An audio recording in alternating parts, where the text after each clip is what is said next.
Harga gaharu menggila? Mengapa petani tidak sejahtera? Gaharu adalah produk hutan non-kayu asli Indonesia yang harganya sangat tinggi di pasar dunia.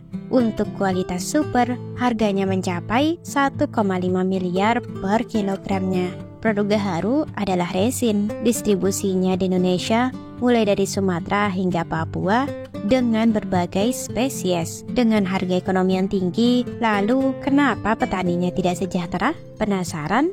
Simak video kami hingga selesai. Sebelum itu, mari kita bahas mengapa gaharu begitu mahal. Ternyata ini tidak dapat dipisahkan dari permintaan tinggi akan produk ini. Timur Tengah, Tiongkok, dan Taiwan adalah pasar terbesar untuk ekspor gaharu dari Indonesia. Ironisnya, selama beberapa dekade, ekspor gaharu dari Indonesia tidak langsung menuju negara-negara ini, melainkan harus melalui negara perantara seperti Singapura.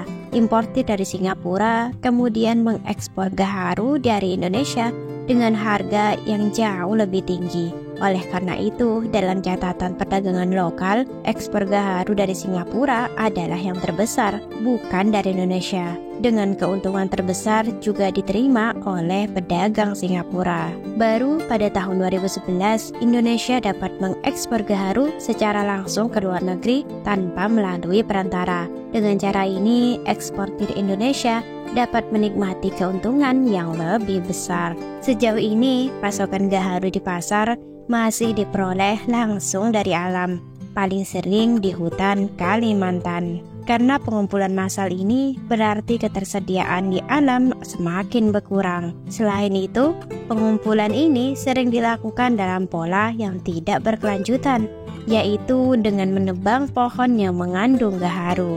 Bahkan dalam satu pohon, kandungan gaharu kualitas super sangat kecil, bahkan seringkali tidak ada. Meskipun memiliki komoditas yang harganya sangat tinggi di pasar dunia, petani masih menghadapi sejumlah tantangan dalam mencapai kesejahteraan yang diharapkan. Berikut ini adalah faktor yang menjadi penyebab mengapa petani belum bisa merasakan manfaat finansial harga gaharu yang begitu tinggi.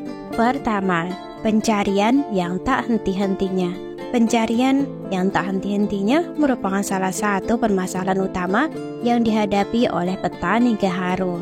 Akibat praktek ini, gaharu akhirnya dimasukkan ke dalam lampiran 2 di CITES yang mengatur perdagangan internasional spesies-spesies yang terancam punah. Dampaknya adalah pengendalian yang lebih ketat terhadap distribusi dan perdagangan gaharu untuk melindungi keberlanjutannya di alam. Di hutan Kalimantan, pengaturan kuota pada teori seharusnya membantu. Pengaturan kuota adalah praktik di mana pemerintah atau otoritas yang berwenang mengatur dan membatasi jumlah tertentu dari suatu barang atau komoditas yang boleh diproduksi, diekspor, atau diperdagangkan dalam periode waktu tertentu. Namun, dalam kenyataannya, peraturan kuota ini seringkali menjadi bagian dari permainan kucing dan tikus antara mereka yang terlibat dalam transaksi gaharu dan petugas penegak hukum. Hasilnya, petani masih terjebak dalam praktek pencarian gaharu di alam. Praktik pencarian yang tak henti-hentinya ini merusak ekosistem alami dan mempengaruhi ketersediaan gaharu di alam. Bahkan lebih mengejutkan lagi, hal ini seringkali dilakukan secara tidak berkelanjutan atau mereka langsung menebang gaharu. Kedua, ketatnya peraturan perdagangan gaharu. Hal ini termasuk kuota dan izin khususnya. Ini bukanlah arena bebas di mana setiap orang dapat dengan bebas membeli dan menjual gaharu sesuai keinginan mereka. Pola perdagangan yang harus tunduk pada kendali ketat ini seringkali masih menyisakan celah untuk pelanggaran. Di lapangan masih sering menyaksikan pelanggaran yang terjadi, baik dalam pengambilan gaharu di alam maupun dalam proses dan rute pengirimannya. Contohnya pada Maret 2021 lalu, di Pelabuhan Ambon, sejumlah besar gaharu seberat kurang lebih 1,950 kg ditemukan dengan dokumen pengiriman yang menyatakan mereka sebagai kakao. Kejadian serupa terulang pada Oktober 2022 ketika 6 kg gaharu diawasi dengan dokumen pengiriman yang palsu, menyatakan mereka sebagai kayu manis. Petani gaharu menghadapi tantangan besar akibat ketidakpatuhan terhadap peraturan ini. Ini juga berarti dalam prakteknya masih terdapat banyak pelanggaran. Dalam dunia ini, kasus perdagangan gaharu ilegal masih menjadi peristiwa yang sering terjadi. Ketiga, kualitas gaharu yang kurang.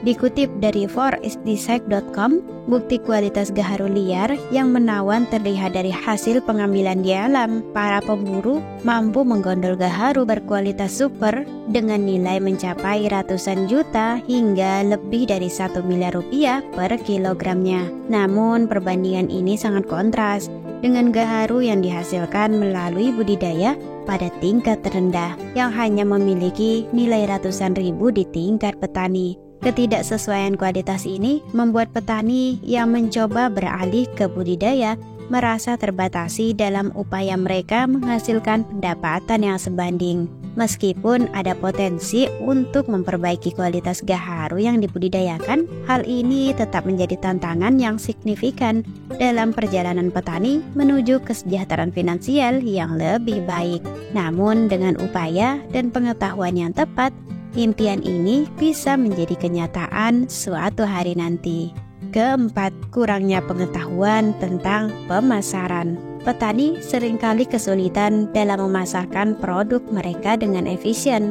Hal ini terutama disebabkan oleh kurangnya pemahaman tentang teknik pemasaran dan saluran distribusi yang efektif. Meskipun gaharu berkualitas tinggi ada di tangan mereka, kesulitan dalam menjual produk ini di pasar yang tepat seringkali menjadi kendala. Pengetahuan dapat menjadi kunci untuk mengatasi hambatan ini. Dengan upaya yang tepat dalam pelatihan dan pemahaman lebih lanjut tentang cara memasarkan gaharu, petani dapat meningkatkan potensi pendapatan mereka dan meraih manfaat finansial yang besar. Petani harus mengerti tentang permintaan pasar dan keterampilan pemasaran yang baik. Kelima, kendala logistik. Gaharu adalah produk yang distribusinya ketat diatur dan tunduk pada sistem kuota. Untuk berhasil dalam perdagangan gaharu, petani harus mematuhi beberapa prosedur yang rumit. Dalam hal ini, dokumen seperti surat angkutan tumbuhan dan hewan dalam negeri dan surat angkutan tumbuhan serta tumbuhan luar negeri diperlukan saat mengangkut produk. Kendala logistik seperti ini dapat menjadi hambatan serius bagi petani. Mereka harus berurusan dengan berbagai persyaratan dan prosedur yang dapat memperlambat proses perdagangan mereka. Namun, aturan dan regulasi ini juga memiliki tujuan baik, yaitu untuk menjaga keberlanjutan sumber daya alam dan mencegah perdagangan ilegal. Jadi, untuk mencapai kesejahteraan yang diharapkan, petani gaharu perlu mengatasi berbagai tantangan tadi. Sementara pemerintah dan pemangku kepentingan terkait juga perlu bekerja sama untuk memberikan dukungan dan solusi yang dapat membantu memperbaiki situasi. Semoga keadaan akan menjadi lebih baik. Terima kasih telah menonton, semoga video kami menginspirasi.